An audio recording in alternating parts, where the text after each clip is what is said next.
everybody, welcome back to the channel. Today, I thought it would be really fun to work on this sticker design together and just yap a little bit. If you're new here, my name is Gabbie and I'm a professional illustrator, graphic novelist, art maker. I just like to draw. Let's leave it at that. So today, what we are actually working on is my very first sticker for my sticker club on Patreon. I am actually officially launching my Patreon this month in August, and I am so stinking excited about it. I am starting a sticker club, and I also have some other digital reward tiers. So if you decided you wanted to join anytime in the month of August, you would be getting this cute little sticker in the mail. I have to put it into my printer and get it all, actually created, but I am so excited about it. So if you're interested, feel free to check me out on Patreon.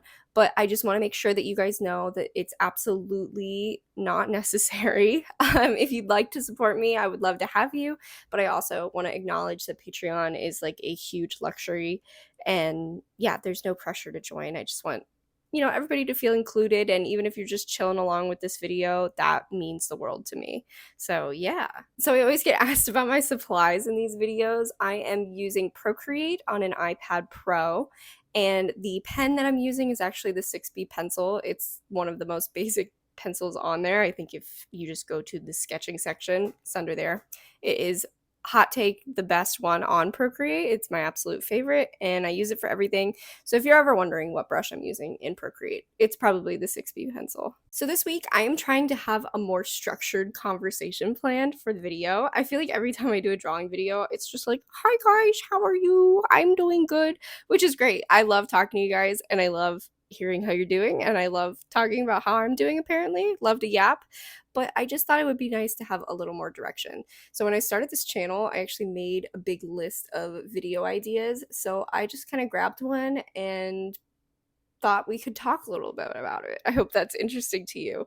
But I also thought that this one was kind of relevant to the way I've been feeling lately, which is dealing with imposter syndrome as an artist, which I know a lot of people deal with. I have been making art professionally as my full-time job for about a year now, and I still cannot think of a time in my art school career, in the time that I've been freelancing, even, earlier when I was in high school. I don't think I can ever think of a time where I really felt like an artist, which is kind of sad to say out loud. Is that really bad? And what I mean by that is, I know I love to draw. Like, if you ask me what I do, I would say I draw. That's obvious, right? But I feel like in the art community, there's so much hesitation to actually self-describe as an artist, if that makes sense. At least that's been my experience. I have always been the kind of person where it's really hard to take a compliment or to really have any confidence in my art. That's something that I've had to work on for many, many years. I was not a confident student. I was not confident coming out of college in my art abilities. One of the best things I did for that was actually just trying to talk less when people tried to offer me a compliment. So a lot of times people would say, "Oh, I really like this thing you drew. I really like, this piece of art you made." And I would go, "Oh, thank you, but it's really not that great," or "It didn't come out the way I wanted," or "I'm really not happy with it."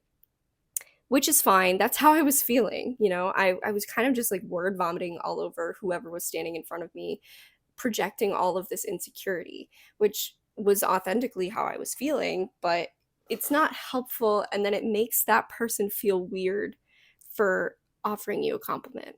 Do you know what I mean? That's something I had to learn over a period of time. So then one day I just decided that my strategy needed to change. So if someone said, "Oh, I like this drawing you did," instead of going, "Oh, well, I could have fixed this or that," I just said, "Thank you." And I was still thinking all of those things in my head. Definitely still, like, I was like the meme of the kid, like, with his head, like, bulging, his eyes popping out of his sockets because he wants to say something. That was me. I just, like, was so uncomfortable with taking a compliment. And I honestly don't know if that feeling has ever gone away for me personally. And I guess what I was thinking internally was that one day I would achieve enough career art success that I would stop feeling like this huge faker. Like I thought that one day I would reach like this categorical level of success where even I couldn't deny to myself that I was an artist. I've found that every bit of success that I have gotten in my career, it has just never been enough to quiet that like hypercritical voice that I have in my head. I thought that, once I sold my graphic novel, maybe I would feel like a real artist. And then I thought, once I reached a certain amount of followers online, I would feel like a full time artist. Once I got my agent, I would feel like a full time artist. I could go on and on and on. And I have all of those things now that I had originally set goals for. And I'm sitting here thinking, well, maybe once the book publishes, I will feel like a real artist. And I just think that there's got to come a point in my life where I stop trying to define how successful I am as a creative based on how much money I have made. And I think that that's something really important and I want to try to encourage is as much as we all want to be successful artists, like I think it can be so crummy to just try to describe your success as an artist based on how much money you make. Like I think it's inherently privileged to be able to make art. Like to be able to put as much time as I have put into art is a privilege and I don't want to shy away from saying that. I've had a parent who was very supportive of me in following art when I know not a lot of people are. I have a partner who is always supportive of me taking risks in my art career. And not everybody has that. And I've been, challenged in other ways in life. Like, life is full of like challenges and privileges. And I think it's really important to be proud of yourself for overcoming challenges, but also acknowledge the privileges that you've had in life. I don't know. That was kind of a weird tangent. I mean, I don't want to say confidence is like fake it until you make it, but for me, it has definitely been that way. I've always been really insecure in the work that I make. But I just seem to never be able to get that little critic in my brain to be happy with whatever I've worked on, you know?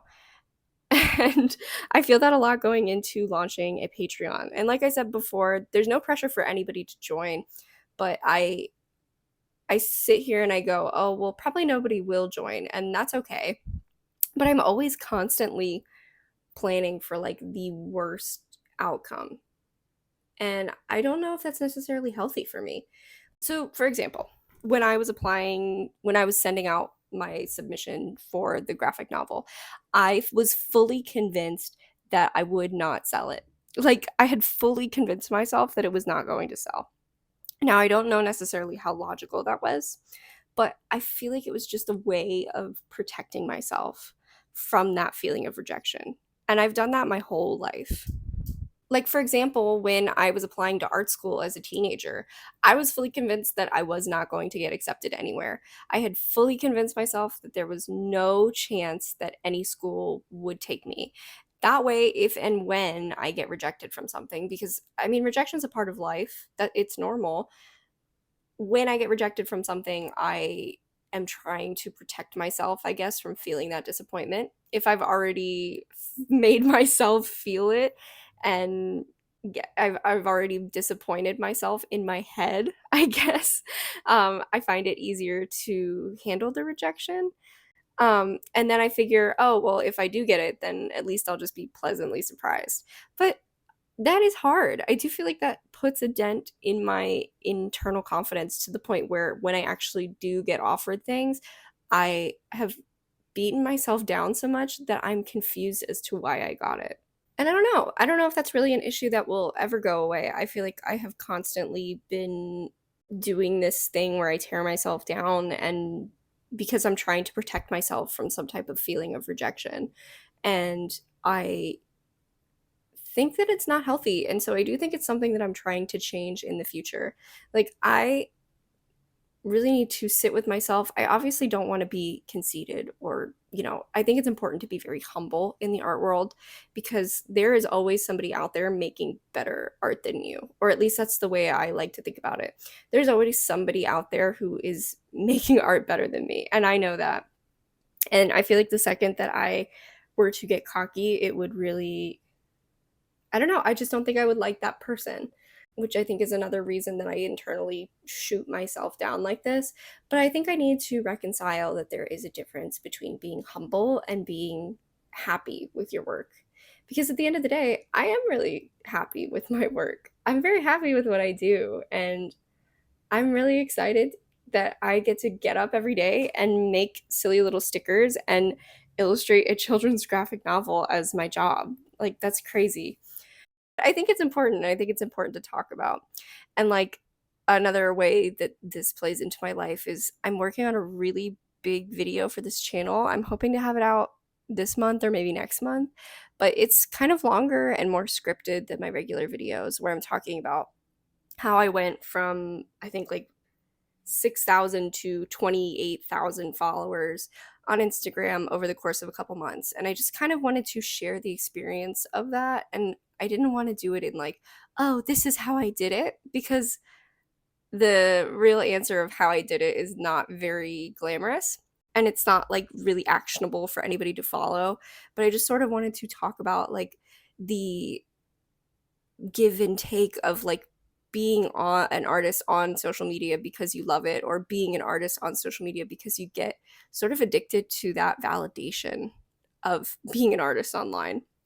But I'm working on that video and I'm working on that script, and I'm sitting here going, oh, but I only have like 27,000 followers. Like, that's really not that much in the grand scheme of things.